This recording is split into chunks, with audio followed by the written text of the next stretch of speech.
It's about the restoration of our republic. We want to educate, encourage, enable the power. We stand for integrity, honesty, self-reliance, self-defense, and most importantly, no compromise on our foundational principles. This is America's Voice Now. Find America's Voice Now on Facebook and at americasvoicenow.org. Here's Michael Evans.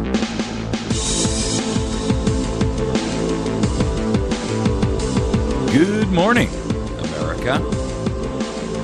You're listening to America's Voice Now. My name is Michael Evans. I will be your host this morning. Appreciate you riding with us today.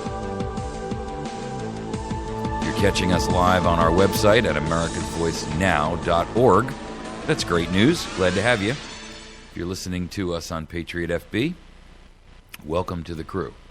And if you are catching us on an alternative system or perhaps on our Spreaker podcasting service or even on Big Country 99 Rooster Radio, we're glad to have you. For Rooster, this is a pre-recorded broadcast. So, I'm reminded constantly of how much voter fraud we see in every election. And I'm concerned because here we are coming up on 2014. And, we've seen it in 2008, we saw it in 2010, and we saw it in 2012. And there is no doubt that we will see it in 2014. The amount of voter fraud is just, incomprehensible. And I don't think that the idea that we can expect it to not occur, especially with so much contention for so many Senate seats this coming election, I think we'd be foolish to believe that it's not going to happen again. Recently, there was a Cincinnati poll worker who was given a 5-year sentence for voter fraud in the Obama election. Now, this woman was charged with repeatedly violating and voting illegally over 3 different elections. And she was a poll worker, and she was using other people's names. She was given a 5-year sentence for that. I don't know what the outcome of that was, whether she served it or is serving it or whatever. But, there are so many examples of it. And there are those who will be out there saying, oh, come on, you're wearing a tinfoil hat. And listen, the likelihood that there's any reality to the argument that Obama won 100% of the precincts in, dozens and dozens and dozens of precincts around the country is, statistically speaking, the odds are so astronomical that you have a better chance of winning lottery twice in the same day than you do of seeing that kind of 100% voting for one candidate. In fact, Kim Jong-un from the North Korea just recently won re-election with 100% of the vote. And that's not surprising because, well, if you don't vote for him, you die. And while I'm not saying our situation is quite that dire yet, and I do use the phrase yet, I don't think there's any belief in anyone's mind on either side of the ideological fence. Now, there's plenty who will argue against it and try to ignore the evidence, but there's plenty of evidence out there that is, in fact, the case. This morning I found an article that was kind of telling. There was a woman found in Detroit the other day. Actually, Pontiac or Detroit's right out. They're right next to each other, or very close. And this woman had died in her home back in 2008. And they just found her. Her home was finally foreclosed on. She was a businesswoman and apparently was having her payments drawn straight out of her bank and so forth and so on. In fact, the electricity was still on. How amazing is that, right? This is 5 years later, folks. And she was seated in the back seat of her Jeep, and the ignition was off, so it doesn't look like, she was carbon monoxide or suicide or something like that. They don't really know what the deal is. But what's amazing about it is that she was found to have voted in the 2010 gubernatorial elections. Now, this isn't the first time that we've seen dead people voting. And I'm reminded essentially of the argument that, or the television show, The Walking Dead, because over and over and over again, we see these incidents where dead people are voting. And, I mean, not just dead people, but anyone who is a registered voter. And, of course, the argument, as soon as you lay out the argument that you have to show voter ID, because right now you can show just a utility bill or something, and in many precincts you don't have to show anything. And when you're sitting here telling me that there is no voter fraud, but you reject the concept of voter ID, then, clearly we have a problem. Now, the idea of voter ID is lambasted by those people who stand to gain from voter fraud, not surprisingly. And it's interesting, the NAACP is one example of that one organization that stands firmly against voter ID laws. And yet, the NAACP, in order to actually have a symposium on it, required you to bring ID. How ironic can that be? So, they won't let you in the door of their facility where they're holding an event without voter ID, or at least without ID, period. And yet they want you to be able to vote. See, the problem that we have at this stage in the game is that the country is so fractured, and we're going to talk about this in our fourth segment, because there's an article out this morning about how the FCC is targeting black conservatives or a black conservative in a TV station fight. And what we see is time and time and time again how the issue of race is used as a weapon. And of course, the Democratic Party has a 90 percentile election result with the black population. And they use the black minorities as a pawn in America. There's no denying the fact that they have or are used as a pawn. And the truth is that when we look at these states that did vote for Obama as a result of a study that recently came out, the 5 states that had the top income inequality, which is his latest rage, right? We've got to end income inequality and all that. But the states that had the highest levels of income inequality all voted for Obama, including Washington, D.C., by the way. Now, I got a challenge, and I understand the pushback I'm going to get on this, because people are going to say, well, wait a minute, you're a white dude. What do you know about black issues? Well, I get it. I understand.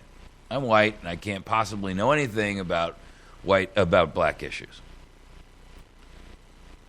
But I can tell you this. It's clear to anyone who's intellectually honest and looks at the evidence that's out there that the black population in this country is being used as a miniature army, if you will. They are the cannon fodder of the Democratic Party, used to fight their battles and discarded. They use your money. You donate to campaigns. Your $50, your $200, money that's coming off of your food bill, because you're seeking to find someone who's going to represent you. And I understand that. But I got to tell you, the truth is that there's not a single Democratic policy that's working in your advantage. All of this nonsense about equality, income equality, is not going to be brought about by government. Government does not produce equality. Government can only produce inequality.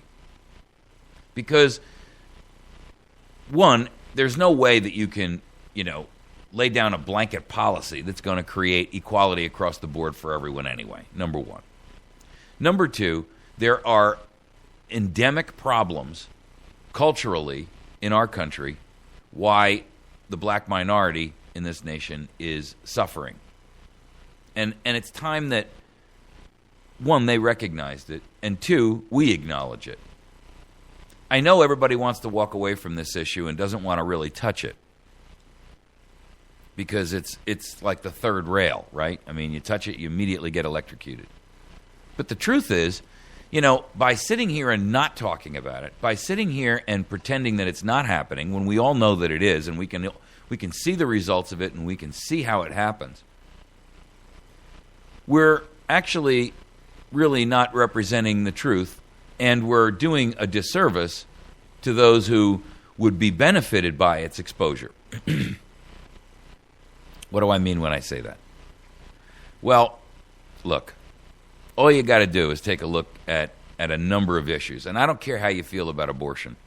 It's not even material to the topic. But when you look at, and there's been a lot of studies coming out lately, in some states it's 50% of the 52%, I think it was in Georgia, if I'm not mistaken, in Washington D.C. And I'm not quoting, don't quote me on these numbers, but I just keep seeing these reports coming out. 70% of the abortions are minorities. The culture of the minorities in this country, especially in the urban areas. It's not so bad in the rural areas, but in the urban areas, the culture of misogyny, the culture of hooliganism or hoodlum is destructive. And I'm not saying this is exclusively limited to blacks, by the way. If you're a white guy and you got that stupid spider web tattoo, wiped down across your face, it's no wonder that you can't get a job. I mean, what the heck were you thinking? Doesn't mean black guys don't get them. It just means that they're not quite so visible. But the truth is, this whole culture that we have now, where you live a lifestyle that is outside the mainstream of what business has created in the country as a culture for industry, and then wondering why there's income inequality and why you can't get a fair shake, shouldn't be surprising to you. If you want to use language that is full of streetisms, if you want to use language and words that are not acceptable in public, if you want to call each other names and you want to reference or use that type of language when you're in an interview, I can assure you of one thing: you're not going to get a job. Now listen, I've been wealthy and I've been poor. Right now I'm poor. Wealthy is far better. There's no denying it. But I can tell you this: your language and how you present yourself in a public environment is all the difference between whether or not you are successful or you fail. And you may say, this isn't failure. I'm working on, becoming a music artist, or I'm working. Well, with all due respect, let me tell you something. There's a zillion white boys out there who want to be the next Jimmy Page and Robert Plant, too, and it ain't going to happen for them either. If you're destroying your life, and you're carrying yourself in a way, and you are portraying yourself in a way that is destructive of the strictures that have been set up by our society for normalized behavior, then you're going to fail. And it's no one's fault but your own.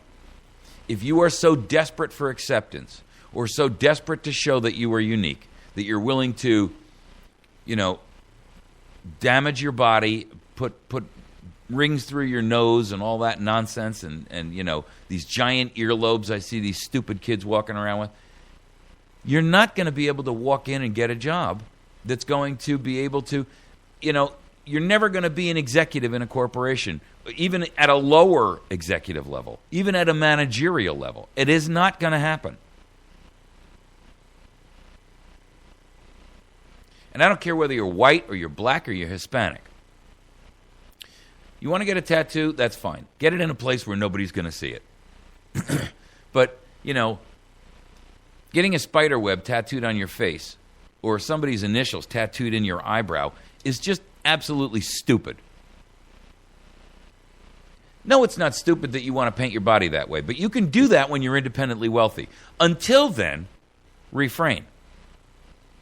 I mean, this is just good common sense, folks. You don't need me to sit here and express to you why it's stupid to do that. Because you're going to walk in and apply for a job. And unless it's some kind of a job working in a warehouse somewhere where the public is never going to see you,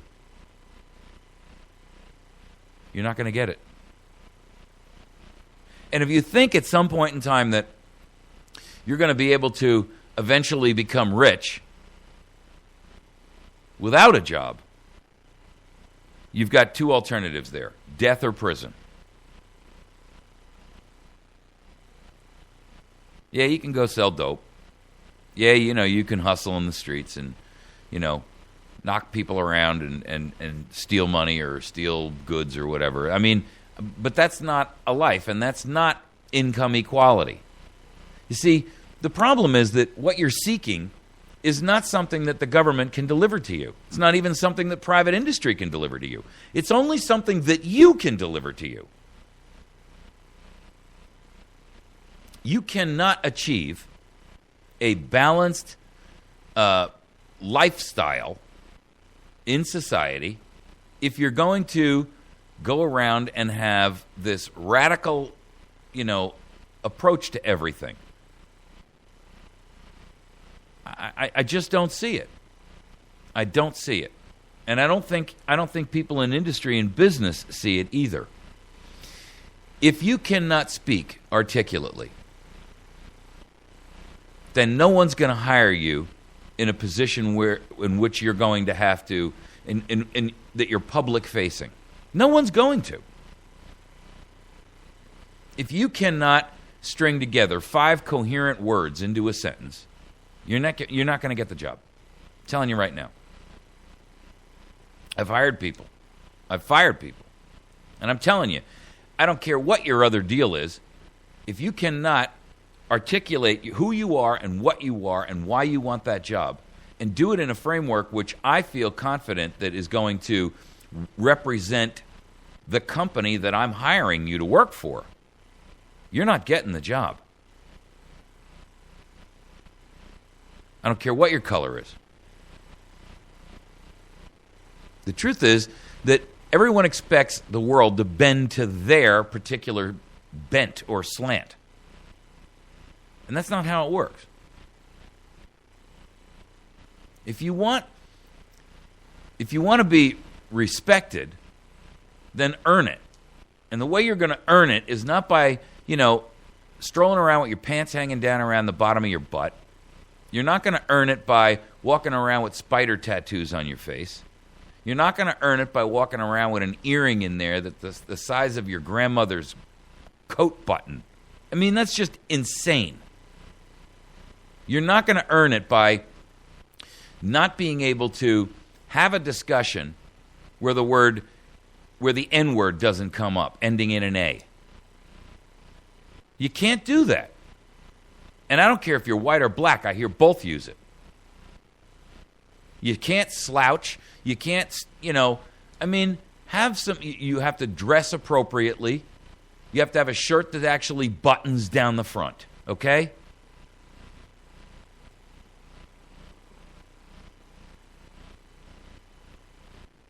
You can voter fraud your way through election after election after election, America.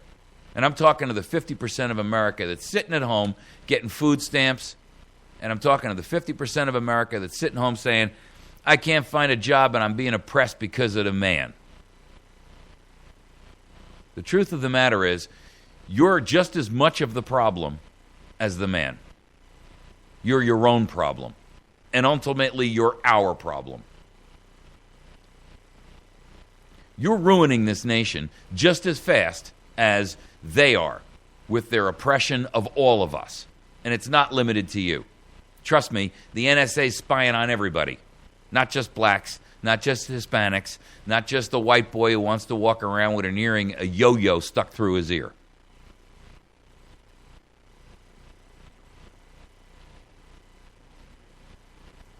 But it's foolish. I'm not saying that you have to tread the road of conformity in every aspect of your life.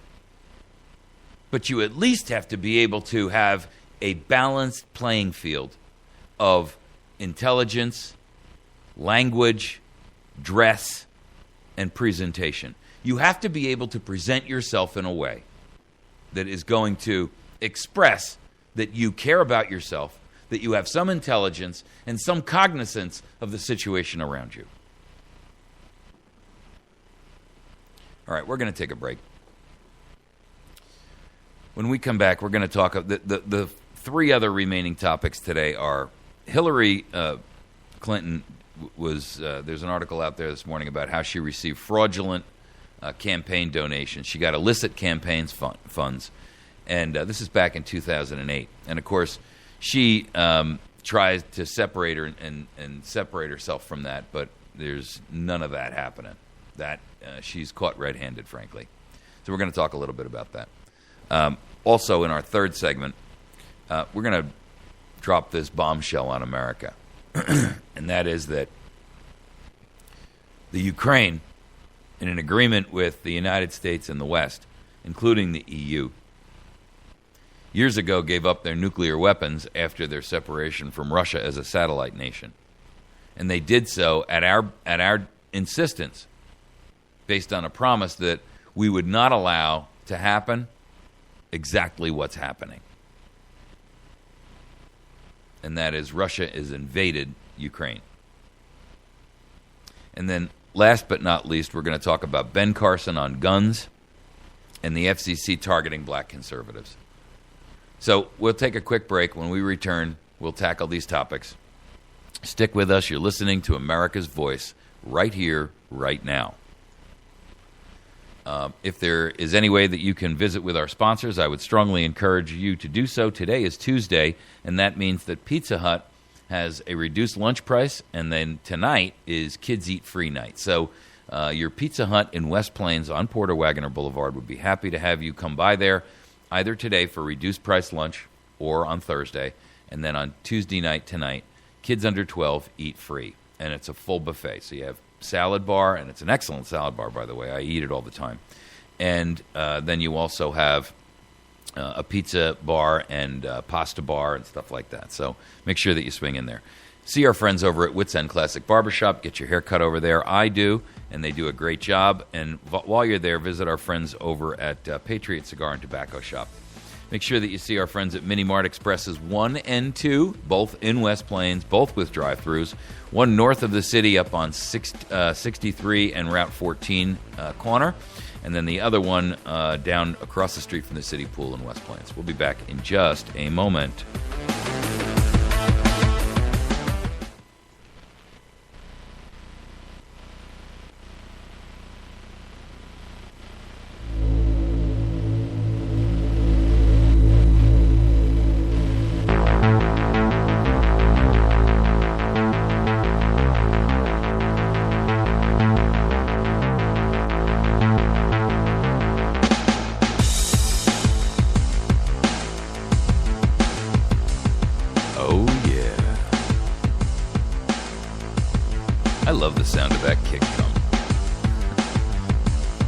The song was written for me by a kid in Romania.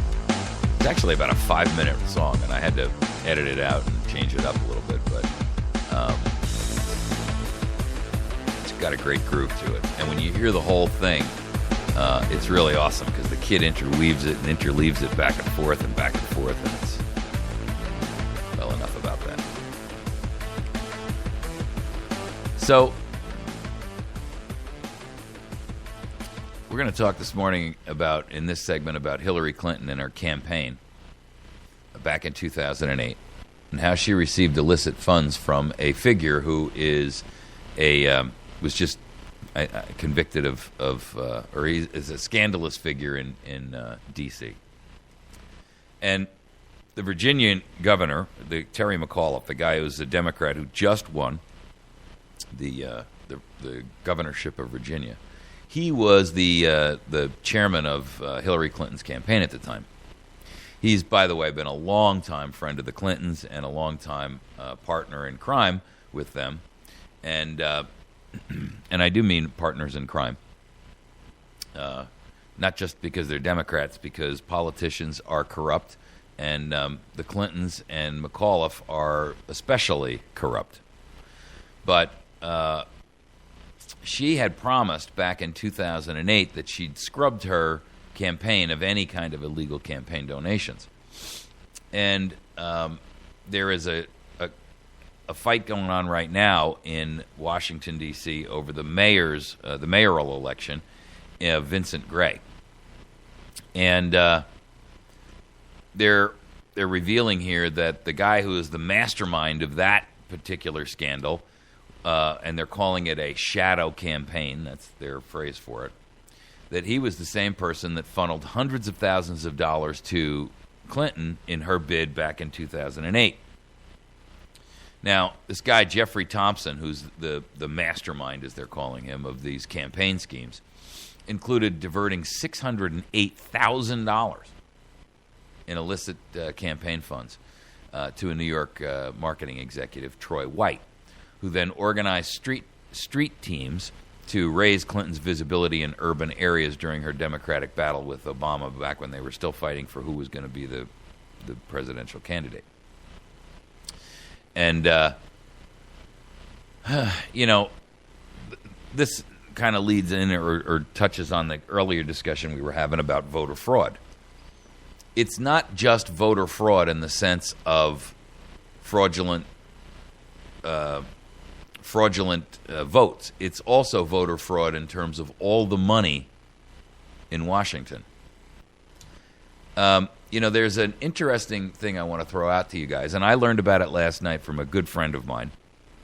I was at a Property Rights Coalition meeting down in Mammoth Spring, and one of the people that was there was discussing the issue of the Convention of States. And while she was discussing it, she brought out the point that there's a PAC out there, a political action campaign called Wolf PAC. And I'm going to do some research on this because it's and I'm shooting off the hip here because I don't have the documentation in front of me. But essentially, this Wolf PAC is it's a progressive or liberal PAC, and one of the things that they are looking for is the ability to change some of the things that are happening with the way that we deal with these issues, and that campaigns should not be paid for by private money, but they should all be publicly funded. And I'm in agreement with that, because the one problem that we seem to have is that if you take the money away, in other words, by pull the lobbyists out of this game and all the illegal money that gets funneled into these campaigns, one, you'd have more honest elections.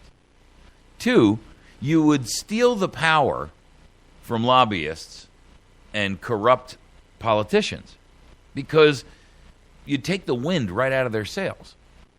See, if you remove the idea that people can run these re-election campaigns, first of all, for the record, in case you didn't know, 90% of all incumbents win office again, statistically speaking. So when we're talking about 90% of the people who run for office as an incumbent win, you got to recognize that there's a couple of factors that condition that. One is you've already got name recognition. Two is you've got an enormous amount of party money behind you, whether that's Democratic or Republican. Makes no difference. They're both abusive of election laws and ethics and morals where it comes to money. So if you take money out of the equation of elections. One, it gives candidates who are non-incumbents an opportunity to be fairly represented because, you don't have these people with these massive war treasure chests waiting for the next election to come up. For the record, it takes millions of dollars these days just to win. I mean, governorships and upper echelon state elected offices. Hundreds of thousands of dollars to win state senatorships. It takes hundreds of thousands of dollars to win a seat in the House of Representatives. Millions to win a Senate seat. Especially if you're on, you're one of these higher profile people. The estimate is that well over $1 billion was spent in the 2012 election. Folks, there's something desperately wrong with that. Because it was all spent on what? Propaganda, right? I mean, isn't that really what elections are? Propaganda? I would prefer to see, and in this regard, I will wholeheartedly stand with any progressive or liberal or however you want to label yourself, who says that we must have publicly funded elections. And if you are qualified and you get on the ballot, you are given an equal amount of money. This idea that we can allow things to continue the way they are now is voter fraud. It's essentially voter fraud. I don't care how you want to couch it. It may not be the kind that you're thinking where somebody goes in and votes on behalf of someone else. But this kind of money abuse is voter fraud.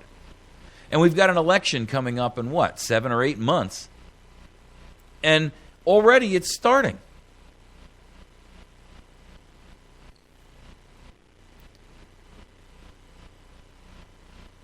Frankly, and I realize that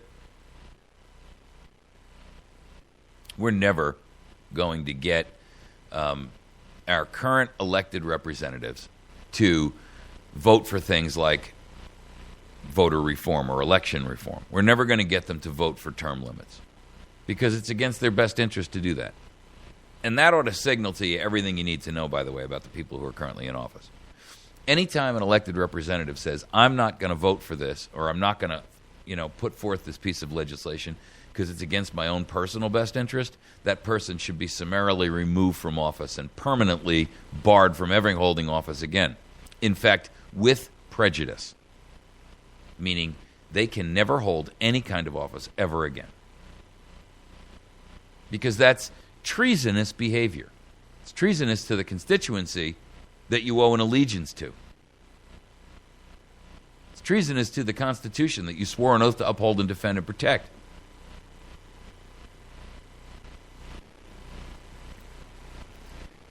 We've had a duopoly party system in this country for the last 150 some odd years. No one other than a Republican or a Democrat and a few isolated independents have ever won an office. And those people who run as independents almost invariably ally themselves and vote as if they were Democratic. So they call themselves an independent, but in reality, they're following the Democratic, party planks. See, the problem here is that the parties are really the problem.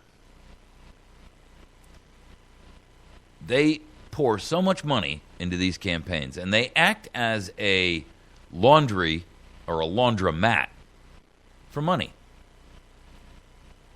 PACs and these political action campaigns that are 501c4s, it's inexcusable. I know the IRS is targeting them, but frankly, there is no corporation, whether it's a political corporation or it's a corporation that's in business like, IBM or Microsoft or any of those, who can claim personhood and First Amendment rights. I'm sorry. That's inexcusable. And frankly, I find it disingenuous that people on both the left and the right use them and then argue against them. It's interesting that the conservatives will scream bloody murder that they're being investigated by the IRS. And they are. And it's wrong because the law currently allows it. But the truth of the matter is, if they were going to be intellectually honest with their constituents, with those that they represent, they would say, this whole process is wrong. It shouldn't exist. And just because the Supreme Court gave us a loophole in the law doesn't mean that it's the right thing for us to do. I mean, you are physically capable of going to rob a bank, but you shouldn't do it. You are physically capable of punching your neighbor in the face when he talks mean to you across the fence, but it doesn't mean that you should do it. Just because you can do something doesn't mean you should.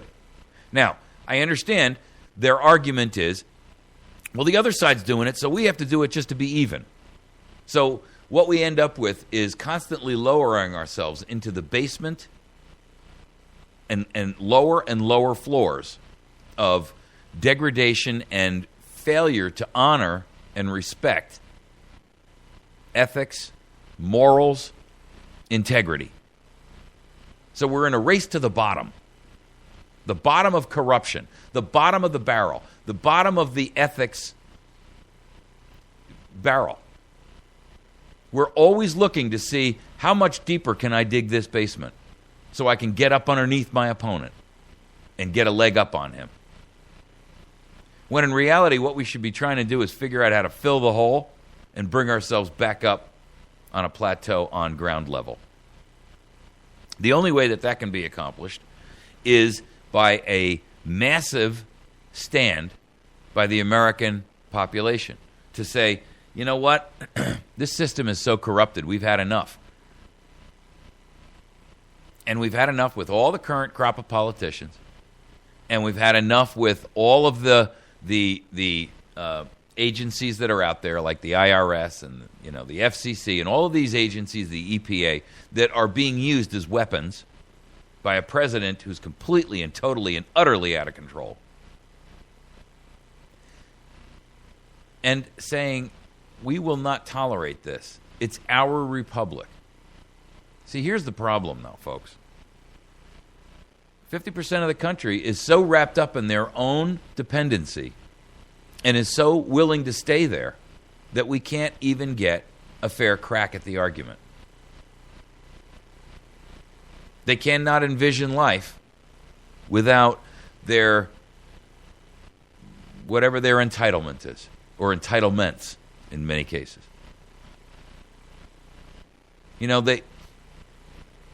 They're like an addict or an alcoholic who sits there and says, I know that this is killing me, but I can't imagine what life was like when I didn't drink every day.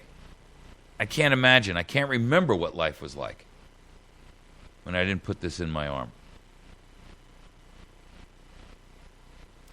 And anytime something is so destructive of you that it will hamper your ability to do what's right, you should be questioning it. When benefits come down the pike that benefit you but are destructive of your self-determination, your self-governance, your independence, your ability to be self-reliant, your self-esteem itself, you should shun that. You should run from that like the plague. Separate yourself from that. I get it. There is, there's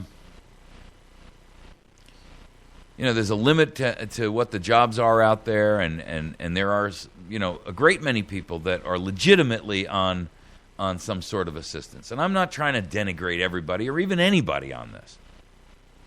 I am saying, though, that when you put yourself in a position where these entitlements become your lifeline, become your feeding tube, you become addicted to it, whether it's by choice or just by the natural course of time. in which you acclimate and you acclimatize yourself to this lower lifestyle.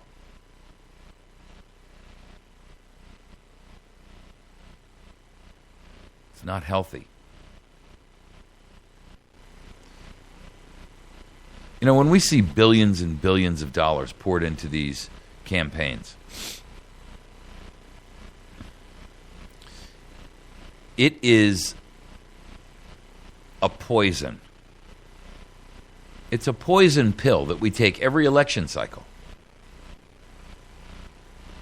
Voting at this stage in the game, with all due respect, is the illusion that you have some say in the game.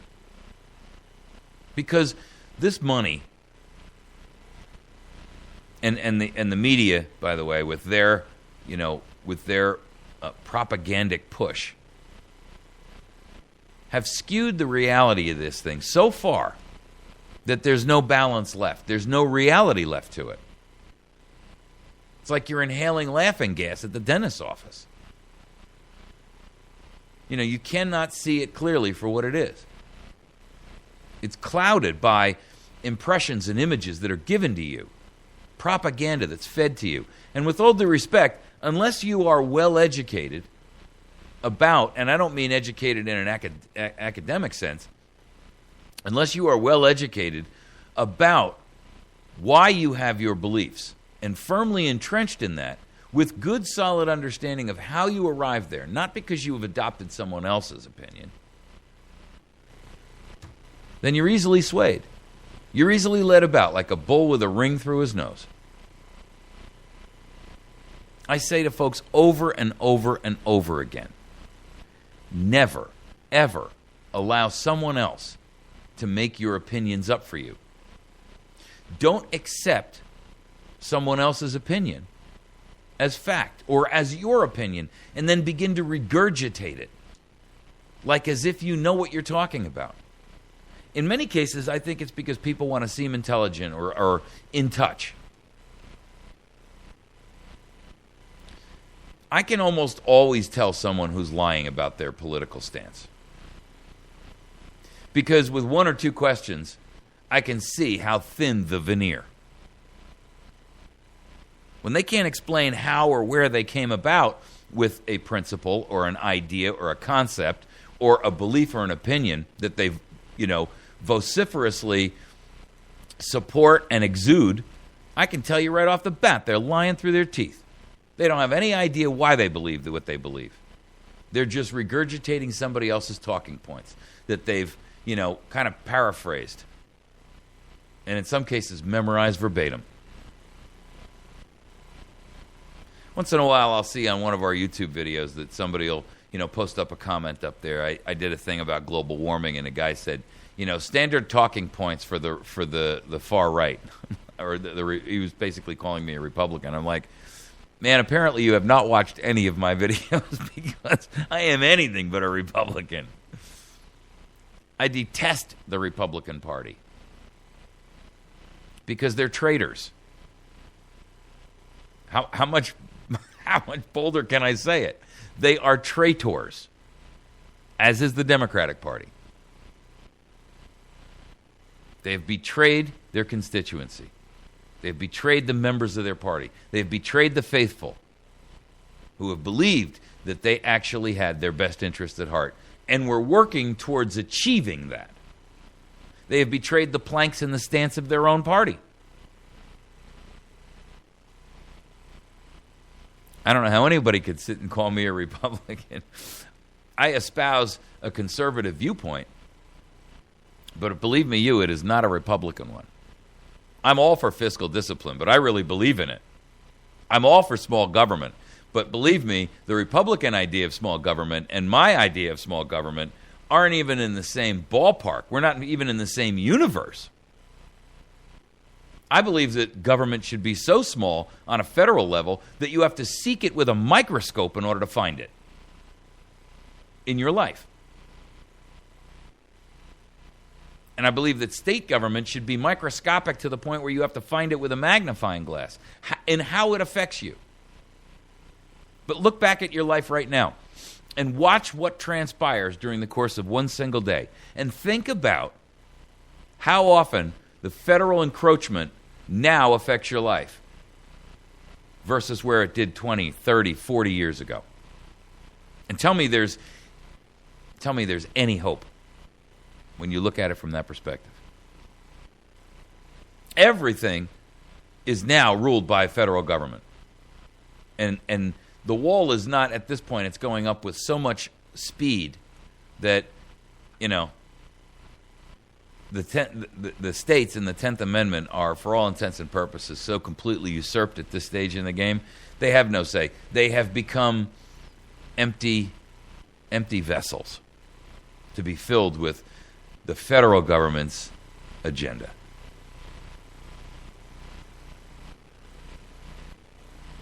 And in large part, that's because of the parties. These parties are antithetical to liberty and freedom. They have become the bane of the American political landscape. They have captured the marketplace of ideas, and they have held it hostage at the point of a gun. They destroy their opponents with money and evil. And I guarantee you, Hillary Clinton, in her run for president, assuming that she runs in 2016, this is the media and her supporters setting her up as the next traitor to take over from the previous traitor. And frankly, you know, I'm not even sure we're going to make 2016 at the pace we're moving. For real. At least not in the way in which you or I think a free and enterprising nation should be. Look at what's happening with, you know, the development of these enemy databases. We're going to talk about that a little later when we talk about how the FCC is now being used as a weapon to target conservative voices. You know, they tried it with the IRS, or they're doing it with the IRS. They're doing it with the EPA. They're doing it with the FCC. All of these administrative agencies, which have no constitutional authority or right to exist, or right to life, frankly, are being used by the progressives, the left, and this president as weapons. They have declared war on us. It's just not a shooting war yet. And now 2014 and campaign donations will fund that war. You've been listening to America's Voice Now.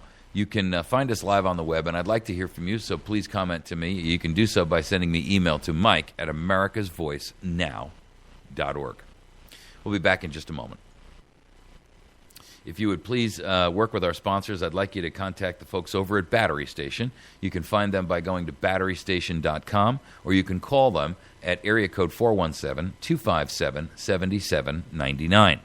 They have every battery you could ever imagine. They do ship all over the nation, in fact, all over the world. They are one of the largest distributors of battery products in the United States, and they carry a plethora of other gear, including flashlights, tactical gear, survival food, ammunition. There's no limit to what these guys have. Very, very good and conscientious people, good patriotic friends. And, I can't say enough good things about the folks over at Battery Station. They are ethical. They are good, honest people. And they have great prices. I mean, some of their prices you can't touch on the web. So please make sure that you visit with them. You can get to them by going to batterystation.com or 417-257-7799. They're located at 303 Washington Avenue in West Plains. Please make sure that you visit with them. If you get a chance to today, go down to Pizza Hut on Porter Wagoner Boulevard in West Plains, because Tuesday is reduced lunch day and Tuesday night is family night. And so you'll have an opportunity to get an inexpensive, good quality lunch, and then you'll have an opportunity, if you prefer, to take the family down there this evening, because kids under 12 eat free. We'll be back in just a minute. Stick with us, and we'll be right back.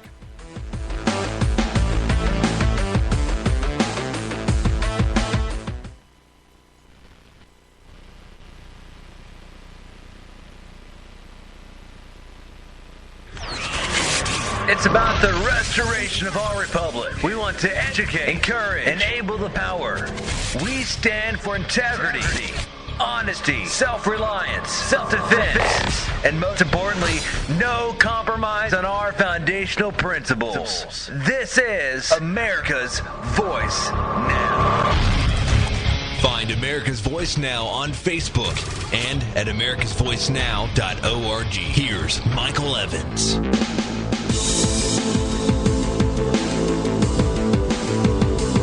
Good morning, America. Thanks for riding with us. You're listening to America's Voice Now. Glad to have you with us. If you're catching us live on our website, that's great news. Glad to have you on there. If you're capturing us on Patriot FB, I'm also happy to see you there. We cover articles and stories every day that are pertinent to what's happening around us in the world, and we're glad to have you on here. We are in the third of four segments this morning, and the topic for this morning, or this particular segment, is that we're going to expose something which most of America isn't aware of. And the reason they're not aware of it, unfortunately, is because it's been withheld from their knowledge by, traders over in the mass media and in our own government, frankly. And so it's time you knew, but I got to tell you, it's not good. And I'll be honest with you, I didn't know this. And why it's only coming out at this late stage in the game, because it's one, it's very disturbing, and two, it changes the footing on which we stand regarding the Ukraine. The United States, Great Britain, and Russia agreed in a pact back in 1991, quote, to assure Ukraine's territorial integrity. You hear that wording again. To assure the Ukraine's territorial integrity. They did so in return for the Ukraine giving up the nuclear arsenal that it inherited as a result of its breakaway from the Soviet Union. Now, 1991, the Soviet Union was coming apart like a cheap Chinese suit in the rain. The thread was, for all intents and purposes, dissolving. In the republics, if you recall, they were beginning to be called the breakaway republics, right? And they were each declaring independence and what have you. The issue was that the Soviet Union had poured an enormous amount of nuclear weapons into many of these nations as part of their, border security program. And once these breakaway republics declared their independence, we were concerned, as we should have been, and the world was concerned, about the fact that whatever government was in charge of these breakaway republics, they had possession of nuclear weapons that, frankly, we didn't want to see a nuclear proliferation with a bunch of brand new countries that had nascent, new governments, whether they were democratic or totalitarian, didn't make any difference at that point. The point was that, that's instability, right? And the last thing you want is the term instability and nuclear weapons to be used in the same sentence. I mean, let's be real. So, with a bunch of unstable governments out there that were, birthing for all intents and purposes, right? After 70 years under Soviet rule, we were concerned. And so the United States, Britain, and Russia went there and, assured the Ukraine that we would protect their territorial integrity. Now, their territorial integrity is, I don't care how else you define that, but that is the borders of those nations. Now, there's a member of the Ukrainian parties that are currently vacillating back and forth in Kiev, and basically here's his quote. We gave up nuclear weapons because of this agreement. Now there's strong sentiment in Ukraine that we made a big mistake. Here's the problem. And it's multifold. One, if we made a promise and gave them an assurance that we would help to defend and protect their sovereign borders and their territory, specifically against Russia, by the way, then we have walked back on that promise. We have broken our word. Two, I can't tell you, and I really don't know, this is in USA Today, if I know that as late as 2002, they were still destroying these weapons. Are there still any there? I mean, who knows? Three, their argument back then, the Ukrainian argument back then, in trying to not, give up these weapons, was that we need them to protect us from Russia, who would seek at some point in the future to try to recover and retake the Ukraine. Boy, didn't that happen.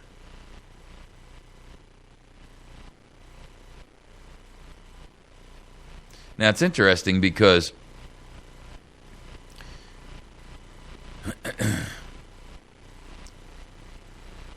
the argument that they're couching to us now is, you assured us that you were going to be helping us and protecting our borders, and now you've dropped the ball. And so we want our nuclear weapons back.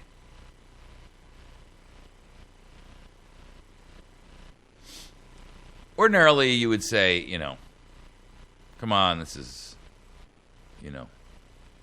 isn't that big a deal. But I disagree, because when you talk about nuclear weapons, everything changes. Everything. Even small tactical weapons would change the course of world history, and in a dramatic and abrupt way. The use of a nuclear weapon, especially by a non-domineering or dominating country, i.e. the United States, Russia, China, etc., would change forever the course of history in the United States and the world. One, we gave our word that we would protect and defend the Ukraine from their greatest fear, Russia. And, of course, as history would have it, their greatest fear has become reality. We made this pact with them, and this was done, by the way, under Clinton, and it was supposed to prevent exactly what's happening right now, a Russian invasion. They based these nuclear missiles in all of these different republics, the surrounding republics. And, excuse me, the Ukrainians had literally thousands of these. Thousands.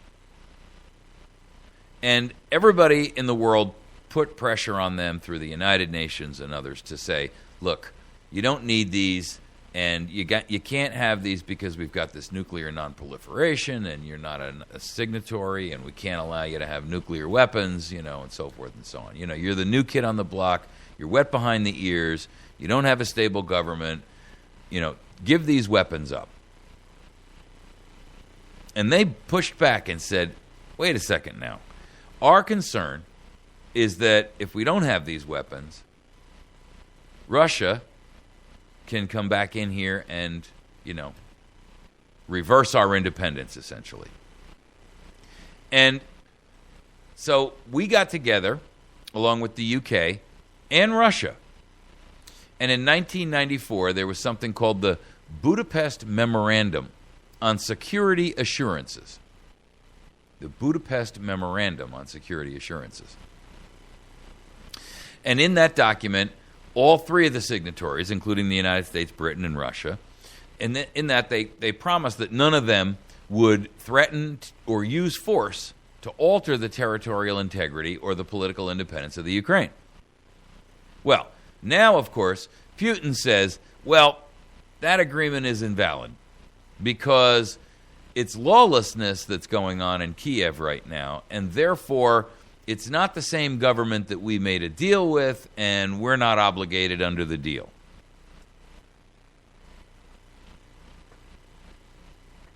How do you expect a thug to hold up a contract?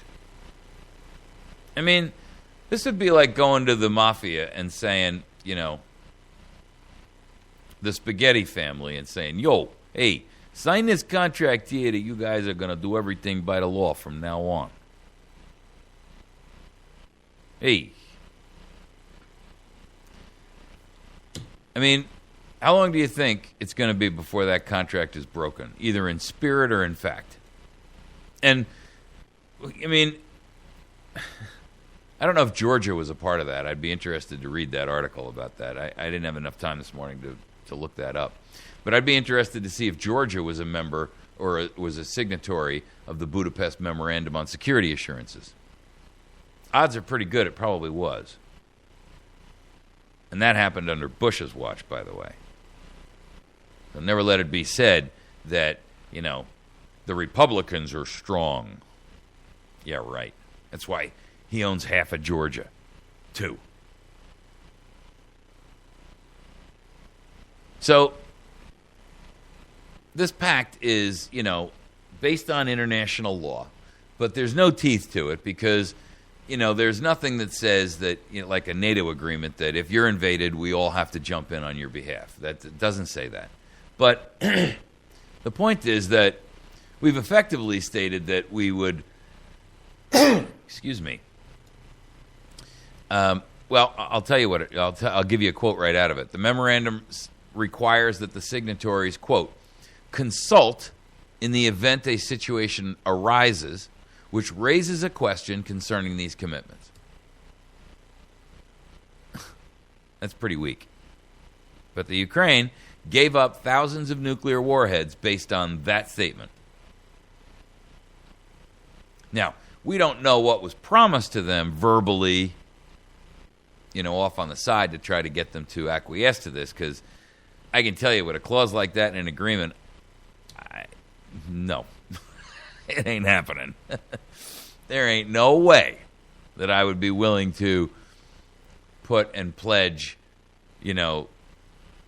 I wouldn't pledge my dog's next bowel movement on that, much less my nation.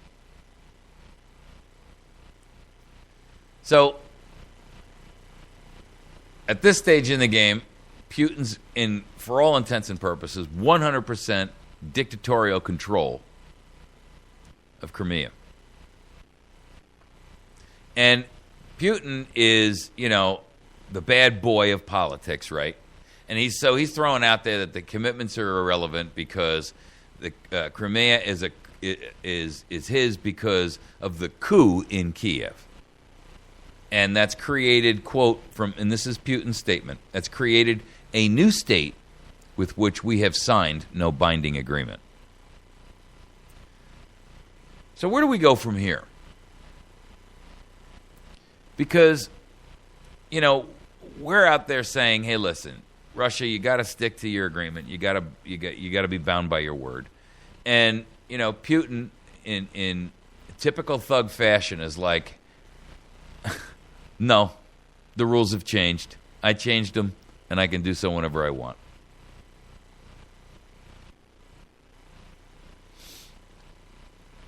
Obama's talked to him on the phone. I would give anything to listen to that phone conversation. I really would. I would love to hear that conversation, or any conversation between President Obama and Vladimir Putin. Because I got to tell you, it would be, well, I don't want to characterize it because I don't know what it would sound like, but I can't imagine that I would have more respect for Obama at the end of that call than I did at the beginning. And I can't imagine that I would have more respect for Putin at the end of that call than I did at the beginning either. I remember when we were talking about the Syrian issue, I kept seeing people posting up on Facebook, and when the Russians took Snowden in and so forth and so on, people were throwing Putin out there like he was some kind of a cult hero, And I'm thinking to myself, man, how short the memory is, right? That's like sitting out there and saying that, the Godfather comes through town and he hands the little kids that are running around with dirty faces and, ragged clothes, and he hands them $1, and the people in the neighborhood are, and he takes care of a family that has a little medical problem, and he gives this one a little food, and like he's a hero. But meanwhile, he's amassed wealth that would buy the neighborhood, and he's killing people left and right. As if there's some moral equivalency there. And that's what Putin reminds me of, the Godfather, And people fall for that. Some of you may have fallen for that. Ask yourself, did you? And if you did, then one of the things I got to ask you to ask yourself, I don't want you to voice it to me, I just want you to ask yourself this, is why was I so easily swayed?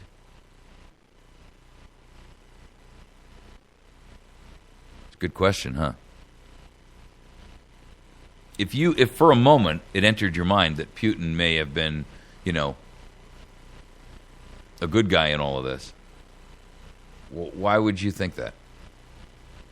Because he let Snowden live in Russia? Come on, that was a political game. That was a way to slap Obama in the face without starting an international incident. Because he held the Olympics in Sochi? I mean, because he went in and supported Syria when we were against... I mean, the enemy of my enemy is not my friend.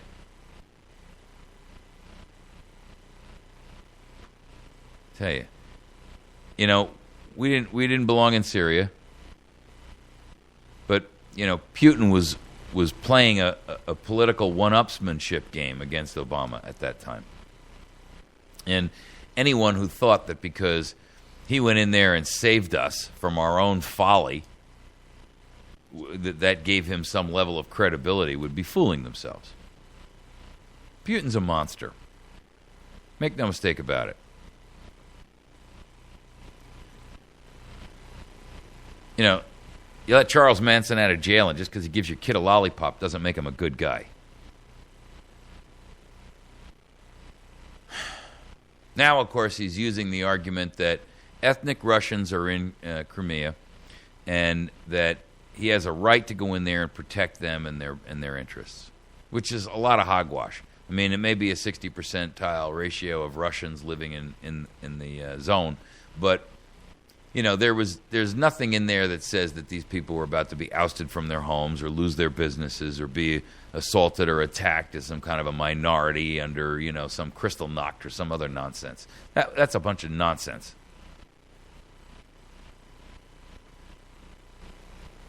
But I got to tell you, the Ukrainians got a legitimate argument here. And I don't know how we solve it. I'm not quite sure, where we go from here. But they have a right to feel like the world has abandoned them after making assurances to them that we would not allow exactly what's happening right now.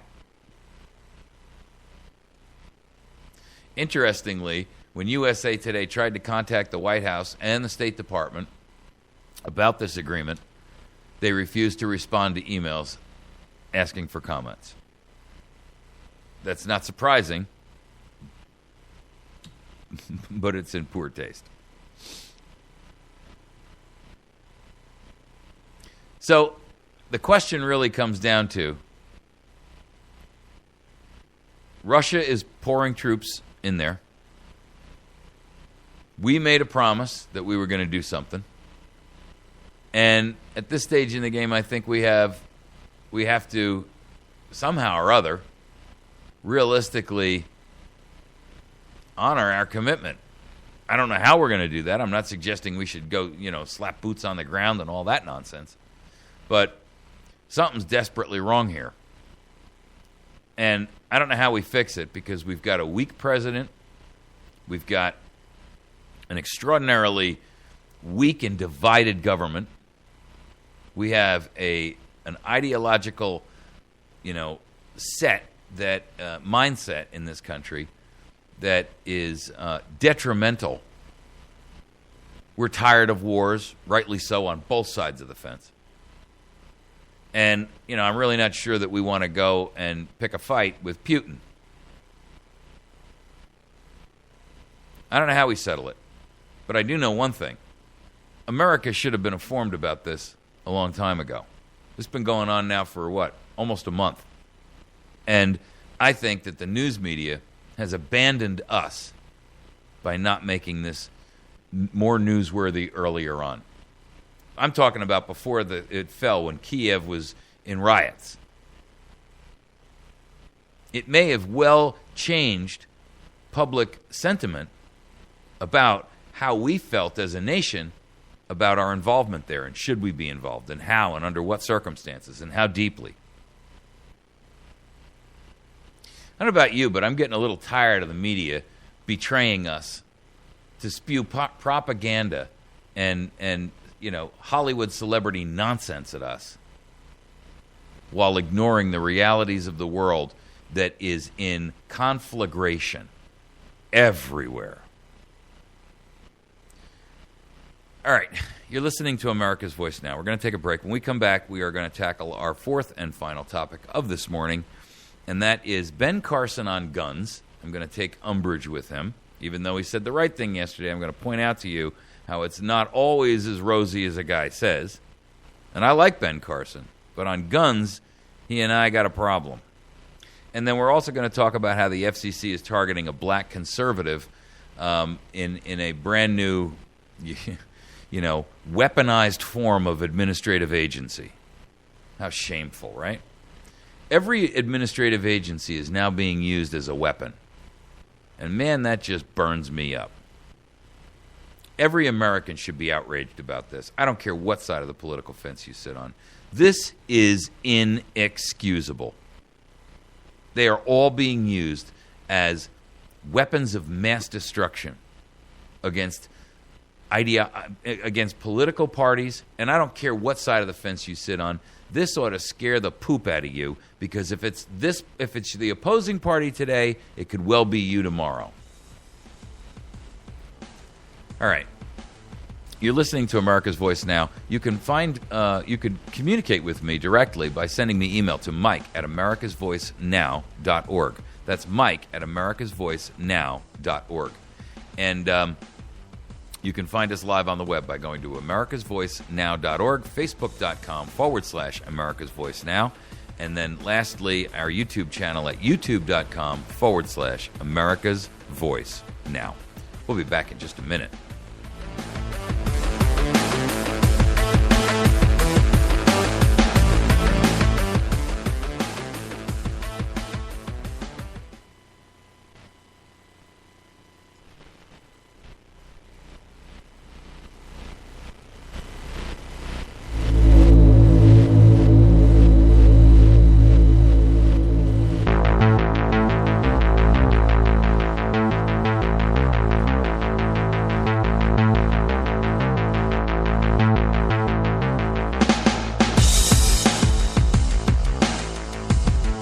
Right. We're back.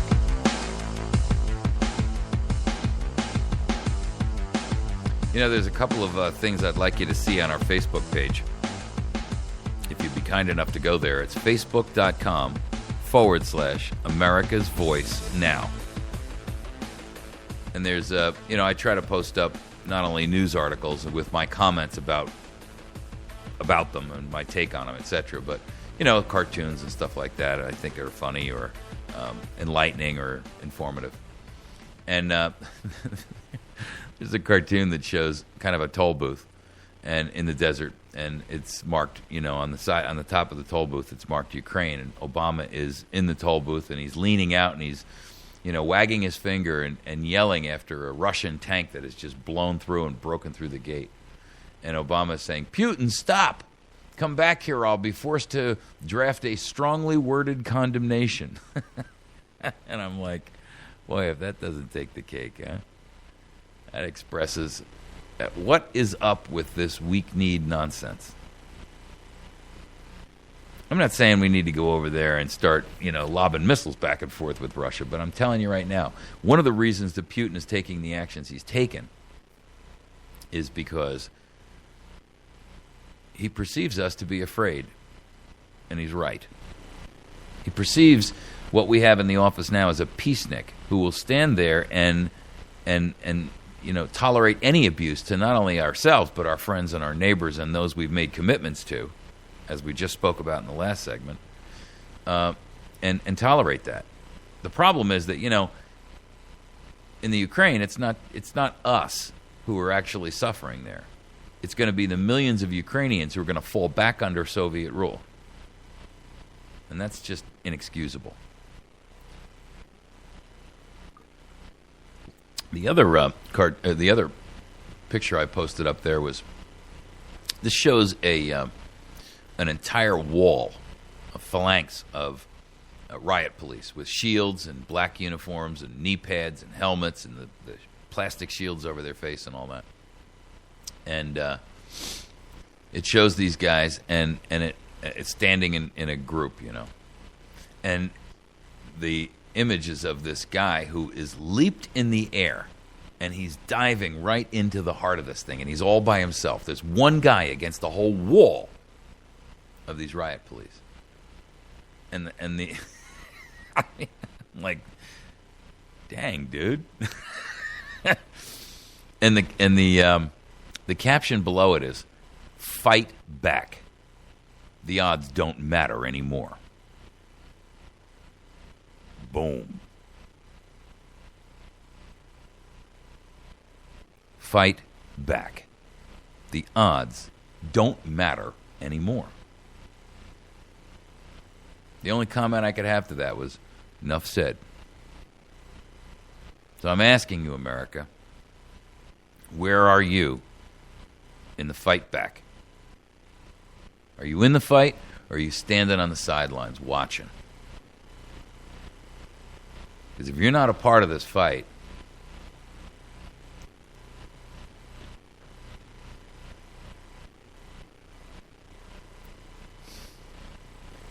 well,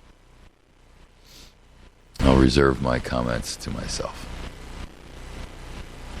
So I want to talk about Ben Carson. There's been a lot of talk out there about Carson, and I have to admit, I am one of the people who has lauded his common sense approach, his critical thinking skills, his analysis of the situation. I like his demeanor. I like the tone and the tenor with which he speaks and elucidates his ideas and expounds upon his beliefs. I like the fact that he is a contradiction to what the minorities in the country have allied themselves to, which is the false hope of Obama. I like the fact that Carson is honest, and I believe that the man has integrity, and I believe that he has honor. I believe that he is truly a patriot in his heart.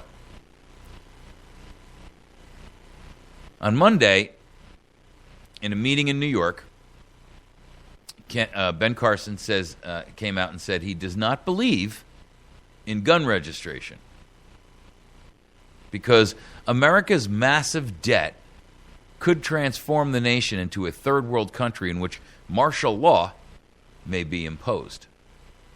In other words, Ben Carson says, quote, "We should be really concerned about martial law." I'm in agreement, dude. I'm all with you there. And I applaud that statement. I also applaud his newfound grasp of the direness of our situation. Here's my concern. And it's up until now, it's the only real concern I have with him.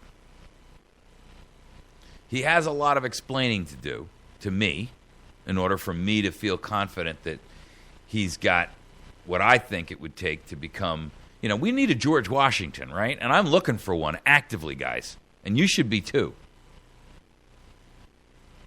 But we should also make sure that we're vetting our potential GWs.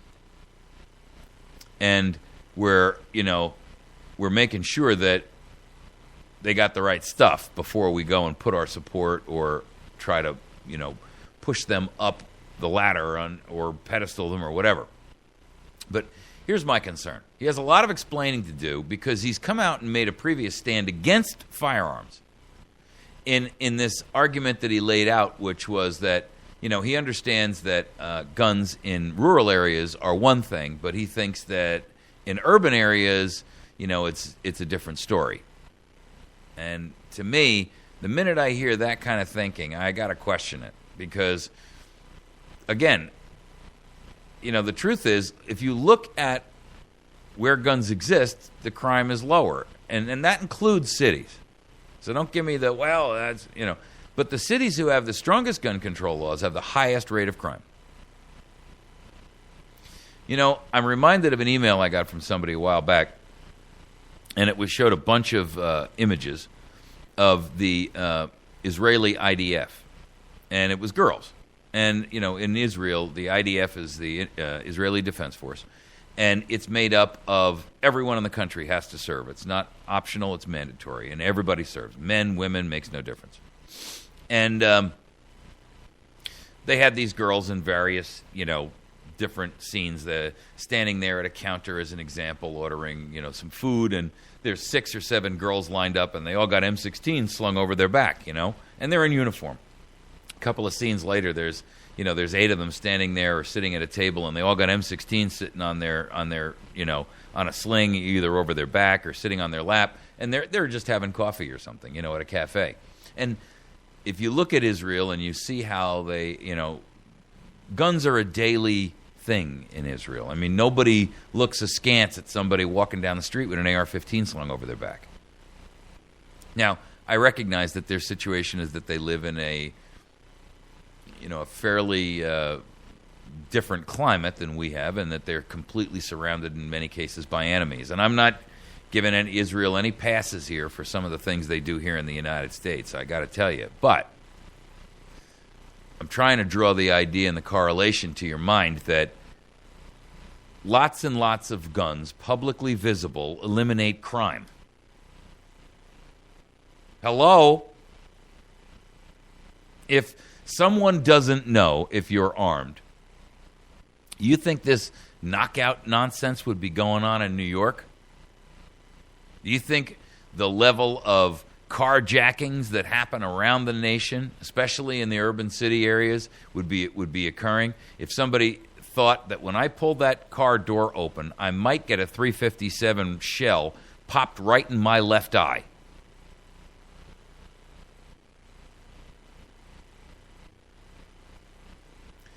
Carson is a retired neurosurgeon. He's been getting a lot of press in conservative, circles. He was at CPAC. He spoke there. It all started when he did that prayer breakfast with Obama, in which Obama was literally sitting 2 people away from him, and he. I have to admit, I watched that. It was a 20-minute speech he gave, and Obama must have just been seething. He tore him up. And he did it in such a nice way, he couldn't even get mad at the guy. I mean, just sharp operator. But here's his concerns. He's changed his mind on this gun registration thing. Ooh. Because, quote, the sinister internal forces, end quote, that could surface in that scenario. In other words, he's come out and he said he used to think that they needed to be registered. But if you register them, then they just come and find you and take your guns. Well, I'm pleased that Ben Carson has come to that conclusion. I am. And I'm pleased that he's come to the conclusion for the right reasons, because he's voicing what many of the other conservatives out there who espouse the Second Amendment don't have the brass to say. We could step into martial law here, and every one of these is going to count then big time. He then asked, the article goes on to say, this is in Breitbart, he then asked the audience to think about a scenario in which countries around the world drop the dollar as their reserve currency. Quote, he says, we have a national debt that is so high, and it's being raised ever higher. Now, the only reason we can do that is because we're the reserve currency for the world. What if that changes? He mentioned Putin threatening to remove the U.S. dollar as the reserve currency over this Ukrainian issue. He says, what if other people came along, saying that China and the United Nations have mentioned doing the same thing? In other words, abandoning the dollar as the reserve currency. Quote, we would become a third world nation overnight. Occupy Wall Street would be a walk in the park. And all of a sudden, the things that would be going on in this country, which would necessitate martial law, all this could happen very rapidly. We should be really concerned.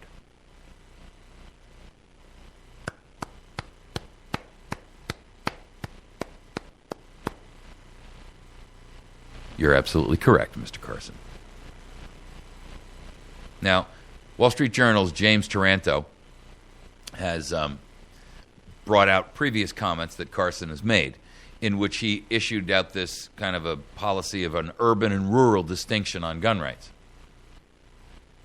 And Carson had suggested in those comments that he didn't want a crazy person to have a chance to get a semi-automatic rifle in a high-density urban area. But then he doesn't have a problem with somebody who lives in the countryside with those guns. That's something wrong with that thinking, because the Second Amendment is not subject to the whim of where you live. The Second Amendment applies across the board all the time. Anyone, if you fog a mirror, you have Second Amendment rights. Even me. Taranto said to him, do you think the Supreme Court was wrong when it found that the Second Amendment guarantees the right to keep arms in Washington, D.C. and in Chicago? And Carson says, I truly believe in Second Amendment rights. Never believe that, folks, because they all say that. Even the liberals say that. Chuck Schumer says he believes in Second Amendment rights, okay? He went on to say, Carson went on to say, I would never advocate anything to interfere with Second Amendment rights. However, I do think we have to be intelligent. Breaks. You just said I would never advocate anything to interfere with Second Amendment rights. However, I do think we have to be intelligent. So let me just tell you the rules of language for a moment. Anytime somebody says but or however, they have just negated the first part of what they just said. Case closed. I would never advocate anything to interfere with Second Amendment rights, but I do think we have to be intelligent. What he's really saying there is, I don't want to ruffle the feathers of those who believe in the Second Amendment, but I have a different plan.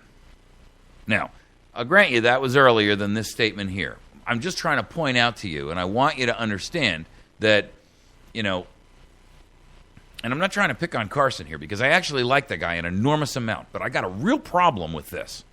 I really do. You all know how I stand on the Second Amendment thing. And I got a major problem with somebody who tells me that you're not going to interfere with Second Amendment rights. But there's a difference between urban and rural living. There's a difference between, no, there ain't.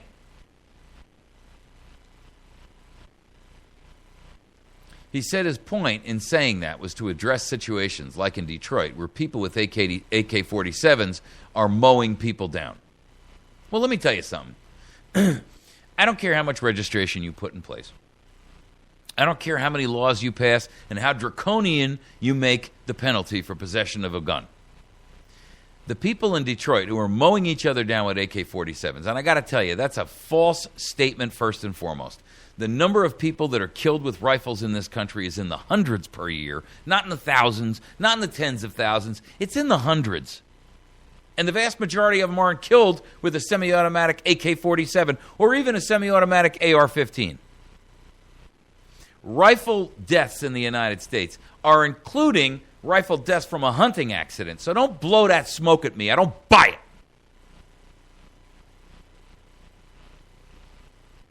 They're not mowing each other down with AK-47s, and I'm tired of hearing that lie. And I don't want to hear that lie repeated by a guy who, up until that moment, I respected.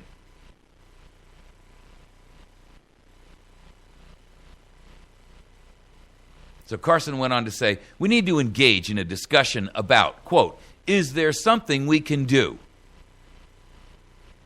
We have to keep in mind that law-abiding American citizens absolutely should have gun rights. Well, all right. So let me just, you see, here's the problem. Anytime I hear somebody vacillate like that on something as rock-solid, foundational as the Second Amendment, we got nothing further to talk about. You can call me a single-issue voter, but I'm going to tell you something right now. We cannot allow one smidgen of change. We cannot allow one chink to appear in the armor, one weak link. And I got to tell you, I'm done with these tyrannical monsters. I don't care how ideologically misinformed they are. I'm tired of people saying the Second Amendment is the problem in this country. The problem is not the Second Amendment. The problem is them. The problem is their domineering policies that force literally hundreds of millions of Americans into the enslavement to the central banks, the Council on Foreign Relations, these stupid megalithic corporations that have bought and sold them.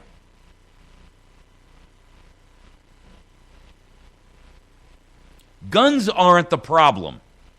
The people who try to take them away from you, that's the problem. You want a solution? You want to know who it is? You want to know where the problem lies? Find anybody that wants to take your gun away. There's your answer.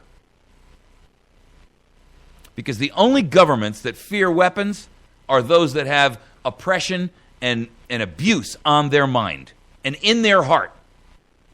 Forget their words. Look at their actions. Look at how they portray and deal with you. I like Carson. Boy, when I read that from him the first time, I was furious. And you know what? We're down to single issues, folks. We're down to single issues. You know why? Because in this regard, Carson's right. Martial law could land on these shores in the blink of an eye.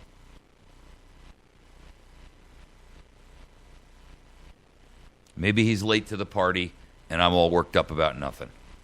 But I got to tell you, in the immortal words of Ricky and Lucy, you got some splaining to do.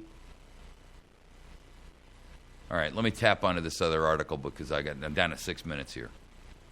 This is an article in Washington Times. The FCC is targeting a black conservative in a TV station fight. Is there any surprises here? The FCC has allowed TV stations to execute joint operating agreements, allowing themselves to outsource tasks such as advertising sales to group owners who have more resources. So if you're a group owner of a bunch of stations, you can outsource the sales to all of it. All right, so when conservative columnist and an entrepreneur named Armstrong Williams recently purchased 2 TV stations, making him one of America's few black owners of local TV affiliates, the FCC unexpectedly decided to use his acquisition as a test case to review the practice. Golly gee, is there any surprise there? When you look at that in conjunction with what they were trying to do with injecting FCC monitors into the newsroom so that they could determine, and they call it determining bias, but the truth was they were injecting bias. That was their intention and their goal, to manipulate newsrooms and media to toe the government's line. In direct correlation with a story I broke months and months and months ago that I've still not heard anybody in the media talk about. And that is that they have lifted lifted the prohibition against the interjection of propaganda onto the American citizenry as a federal law. That ban that kept propaganda from being fed to the American people has been lifted. Why is nobody talking about that?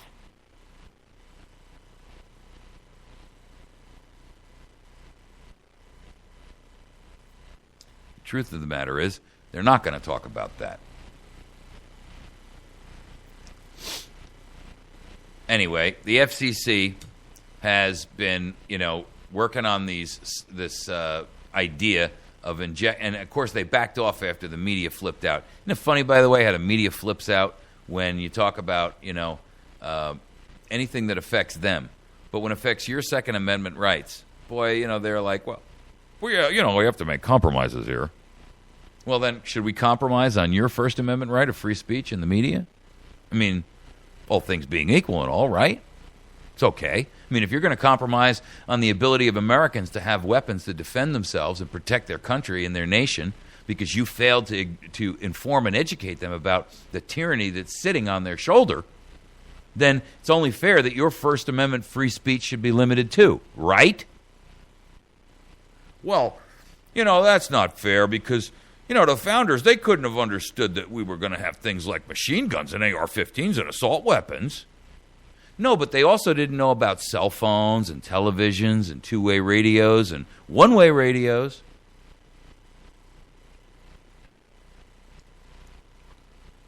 Isn't it funny how myopic everybody gets when it's their pet thing? You're either for the Constitution or you're not, even when it's not in your best interest. Personally.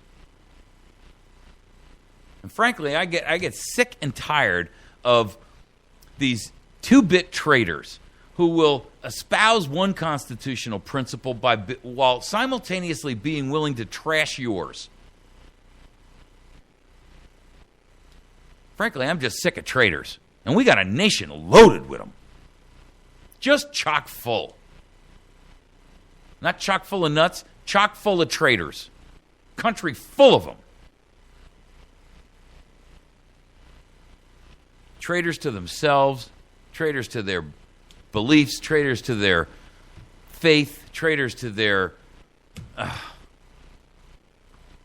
You don't even have to be in an elected office to be a traitor. You can be guilty of self-treason. And boy, have we seen a ton of that.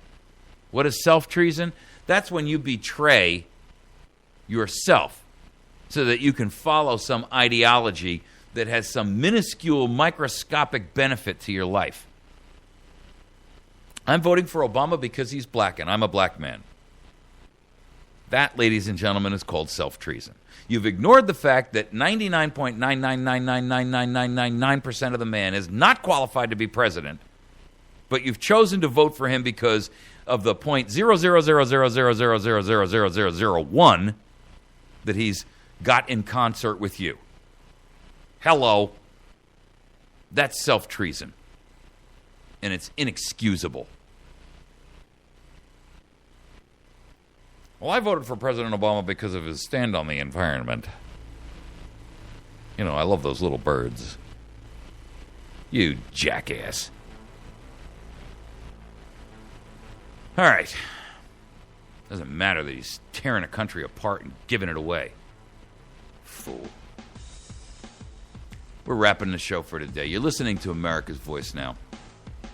Join us every day, 8 to 10 a.m. If you can support us in any way financially, please do so.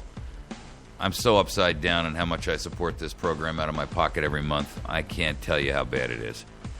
If you could help us, there's a PayPal link on our website. Please go there and help out if you can. You can email me directly if you need a mailing address. It's mike@americasvoicenow.org. You all have a great day. We'll see you tomorrow morning. God bless. Keep your powder dry and your eyes wide open.